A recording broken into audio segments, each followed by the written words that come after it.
The 40-hour work week is a long-time staple right here in the United States, but how would you feel about shifting to a shorter work week?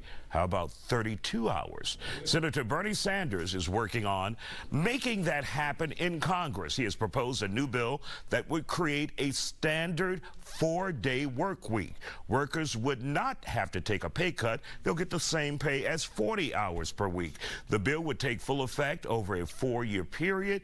Companies would have to compensate workers time and a half for working more than 32 hours. Joining us to talk about it, engineering recruiting executive Steph Schaffner and small business owner Patrick Jones. Now, Patrick, what we heard the Republicans say is that this would do damage to small businesses and that many small businesses wouldn't want it. Your thoughts on that? Absolutely. If you're a small business, I mean, your lifeline is P&L, profit and loss. So if you want your workers to now give you less, but I have to pay them the same with 40 hours, it's absurd. It's not going to happen. Now, this is a negotiation. What I could see potentially happen is 4 days, okay, but now you have to work 10 hours. 10 hours, 4 days, that's 40 hours. I could see that happening. That's the silver lining. However, 32 hours and I have to pay you as if you worked 40 hours, it's not gonna happen. It's absurd. And when Bernie Sanders, the senator, says all other wealthy countries are already on that scale and we're behind, and why not go and move ahead and test it out, see if it works? To me, that's a non-starter. I mean, we can compare ourselves to, meaning the U.S., to other countries, but we're not other countries. We're the U.S.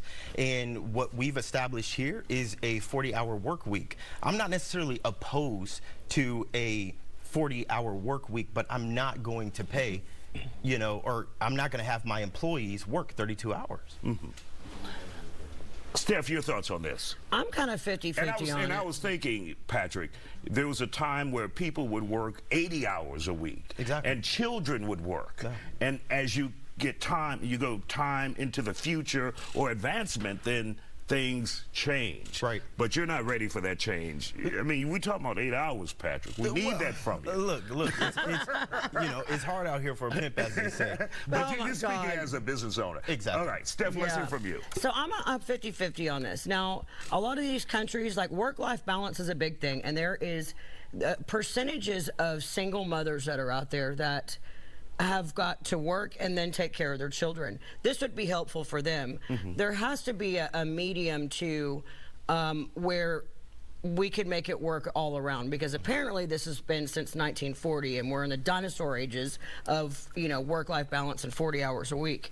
I know a lot of my companies will offer what they call hybrid schedules, where you can go home and work from home certain days and then you can work in the office certain days, or a 980 schedule. So there's other ways to work that out. But right now we're seeing many companies pull that back since the pandemic is over. Yeah, but and a lot of employees are leaving and upset because you're taking that what you offer to them for employment away. That's a lot of conversations that I have are, hey, would they let me go in at, you know, 7 and leave at 4, or, you know, like in the European companies, you go in, it's pretty lax, and you're taking a siesta or a 2-hour break, 2-hour break during the day, and they're all extremely happy. But what would that do for our financial economy is the question here. I mean, the mitten man is Bernie Sanders, is what I'm talking about.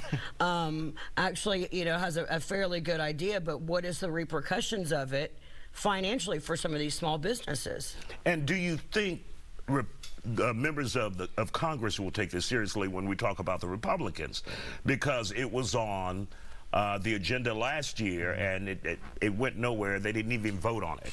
I mean, it sounds good in theory, right? But then when you work backwards and then you start seeing how it's going to impact an organization, and then the lifeblood of the U.S., small businesses, right? You're not getting nothing for free. At all. You're not getting anything for free. And then you talk about the rise of healthcare, you talk about the rise of operating a business. I just don't see how it can happen. Now, I do want to expound upon the 1940s thing, right? So we talk about 1940, and we talk about how now the efficiency... And really quick, we got to wrap up. Go ahead. Please. Okay, so we talk about the efficiencies. Well, you have a thing called the internet and technology. Correct. Which which now then causes us as, you know, small businesses to be much more efficient. However, that doesn't mean people are more efficient.